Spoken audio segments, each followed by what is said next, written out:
Hey, so this video snippet mini lecture is covering the interpersonal communication in relationships chapter. We're just going to snippet a few parts out of this chapter like we do all the other chapters. I don't do lectures for the entire chapters out of the book because we do have the lesson reviews and the PowerPoint presentations and all that good stuff. So what I want to first, again, excuse me if you see my head turning, my book's to the right of me. Right now, I'm going to give the book definition of relationship and interpersonal relationship. So, relationship is the connection established when we communicate with another person. These are not just intimate relationships. These are your family relationships, friends, co-workers, peers, other students, student-teacher relationships, and, there's a bevy. There's quite a selection of relationships. Now, interpersonal relationship is perception shared by two people of an ongoing interdependent connection that results in the development of relational expectations and varies on interpersonal intimacy. Okay, an interpersonal relationships is just a connection between people. An interpersonal relationship is there is a perception shared by two people. That means both of you know, and both of you are in it. This is personal, friends, whatever the case may be, you both know it. So there's shared perceptions here, ongoing interdependent connections, which we talked about interdependent from the last chapter, which is two peoples whose emotions and words and communication go back and forth. They rely on each other because without that, you're independent, and there wouldn't be no need for the interdependent process. To break this down even more, let's talk about shared perception. So within interpersonal relationships, both individuals must share perception there is an ongoing relationship. Okay, let's break this out intimate relationship-wise. Both parties must know, acknowledge, be aware that they are in a relationship. Otherwise, it's not really a relationship. If one person thinks you're dating and one person just says you're friends, that's under shared perception.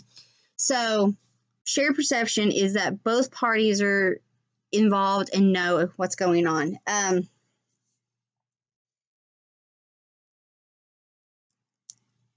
You have those talks with people. So what are we? Are we dating? Are we? That's all I could think of here with underneath that one. The greater the similarity in the shared perception, the better the relationship. The stronger the relationship would be. So if you think of this in terms of interpersonal, intimate relationship, both parties must acknowledge that they're in a relationship. Okay, so we have the acknowledge, okay, we're seeing each other. One party may think, I'm seeing you, but I'm still free to see other people, with other ones like, oh no, we are completely, this is a serious one-on-one, So in order for it to work better, both parties must share, okay, we're in this together, just the two of us. That's what we're talking about with shared perception here. And the more that the perception is shared, or that the parties are on the same wavelength, the stronger there will be. If you can think of this in words of friends, you can see someone just as acquaintance, but they see you as like their BFF for life. So, that changes levels. If you're just like, oh yeah, hey, we hang out every once in a while, and they're like, oh no, you tight. The relationship is stronger if you both have that shared perception. Think growing up, a bestie you may have had or whatnot, both of you were on the same page. That's all we're talking about with shared perception. The greater the similarity in perception, the stronger the relationship will be. Okay, so there's ongoing interdependent connection. In ongoing interpersonal relations, the dynamic changes. It's constantly changing. It's constantly evolving. You're moving forward. And this is just, friends, intimate, coworker, you start off maybe as acquaintances with someone, and the dynamic is that it's evolving and ongoing. So what starts off as an acquaintance, you can move into a deeper friendship or a deeper moment, which then evolve, it could just keep evolving. If you think of friends, you start off meeting someone maybe on a playground when you're little, and as the years continue, your friendship grows stronger. You have more experiences together, your relationship evolves, you go from being just acquaintances at school to, you're hanging out after school, you're having sleepovers. As you get older, you go and do activities, go to the movies, go to the mall, go this, go do that, get ready, stuff like that. It's constantly evolving, it's constantly changing. This is what we're talking about here. Each action as a moment in time in your history, memories of this particular relationship. The book is an example, and I love this example. The Harry Potter books or films. If you've watched the films or read the books, think of the dynamic of Harry, Ron, and Hermione. They start off just as, hey, they're all first years going to Hogwarts. Most everybody knows Harry. Hello, the boy who lived. And sorry, dork moment.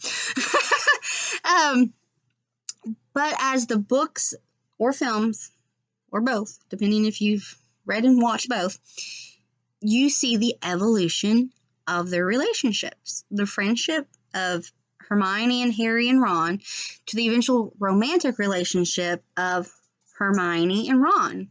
You see that evolution, their closeness and all their activities, their togetherness within the film, or working together on these different moments or these adventures, bring them closer of their interdependent connection to one another, And Harry and Ron's relationship starts off just as acquaintances, but it comes to the point that, Harry's pretty much adopted by the Weasleys throughout the books and films, because that's his safe place, away from the Dursleys. So I don't want to embarrass myself and say the wrong thing. Anyway, I love Harry Potter. But that's a wonderful example of how ongoing interdependent connections are. And you can think of other films like that do an evolution of characters from beginning to end. And you can see the relationships and the friendships that are built and the moments that are before us. Okay, the next part is relational expectations. As you continue to interact and develop your relationships, you also form relational expectations. Sometimes these see if I can break this down. As they evolve, what you expect out of a friendship, what do you expect out of an intimate, or what do you expect out of a coworker friendship? Because coworker friendships vary from, friendships that you've made at school or from childhood, or even you have friendships that, like, with siblings. Obviously, you start off as siblings, but as the years go by, maybe you become best friends. That same way with cousins or other family members. This is what we're talking about here. Within all these interdependent relationships, there's relational expectations, what you expect. Intimate relationships, okay, we've been dating for 3 years. Maybe, this is an extreme example. I don't want to say extreme, but it's an extreme good example. Intimate relationships, it's starting off getting to know one another, developing. This is where we give off information back and forth. And then do I continue forth? Do we continue serious? And then the next step, is the next step could be moving in together, or the next step could be an engagement, prepping for a wedding, or, and it just boom, boom, boom. Okay, we moved in together. Next expectation. Well, I expect, I'm hoping for Christmas I get we're engaged by the new year, and then you get married, and then the next line is, okay, so we're here in our relationship. Where do we expect to be? It's the, I don't want to say a domino effect, but that's kind of what it feels like when you're in relational expectations. The same with friendships, okay, well, I would, at the drop of a hat, I'd be there for someone if they called and said, hey, I need you, no matter what day or time or where they're at. It's, well, if I would do that for this person, I would expect them to do that for me. Or I really need to talk to someone, I would expect my friends to be able to talk to me or pick up and help me, or vice versa. That's what we're talking about with relational expectations. Then there is, make sure I didn't skip a page here. Interpersonal intimacy. Interpersonal intimacy, the book's definition is the degree to which relational partners mutually accept and confirm each other's sense of self. This is where self-disclosure comes into, and you're giving out information. You start off with the basics. Hi, my name is, these are my likes, these are my dislikes. This is, oh, you're into this, I'm into that. This is the beginning, the self-disclosure. And then as the relationship evolves or grows, we disclose more things about ourselves. And the more self-disclosure we give, and this could be, your hopes, your dreams, your fears, memories, secrets, whatever the case may be, as relationships evolve, we get more intimate with our information that we give out to people.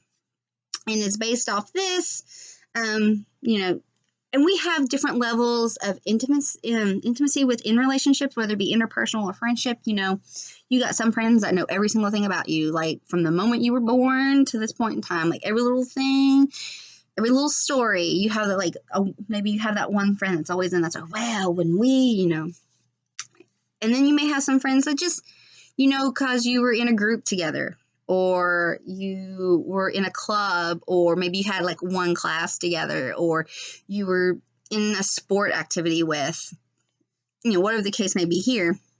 So you're friends, but maybe you haven't disclosed as much because you're not as intimate or as close as what you are to someone else. And maybe you have some family members that have more information and you've disclosed more with them, probably maybe what you say maybe to your parents. Maybe you have a brother or sister and you disclose more information to them than maybe, say, your parents, and vice versa. So this goes forth. Within interpersonal intimacy, it's just our disclosure and closeness increase. So the more we disclose, the closer we feel to someone, because we are letting them in on ourselves. We are giving our piece of ourselves to someone else in hopes of a connection. Those are the four. Was that four? Yeah. 4, 1, 2, 3, 4 of world within the interpersonal relationships defined.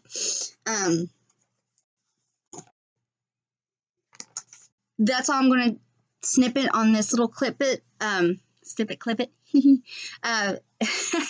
That's all I'm going to discuss in this little short mini lecture. I'll do another video on circumstance or choice relationships, and then maybe talk about the genesis of interpersonal relationships.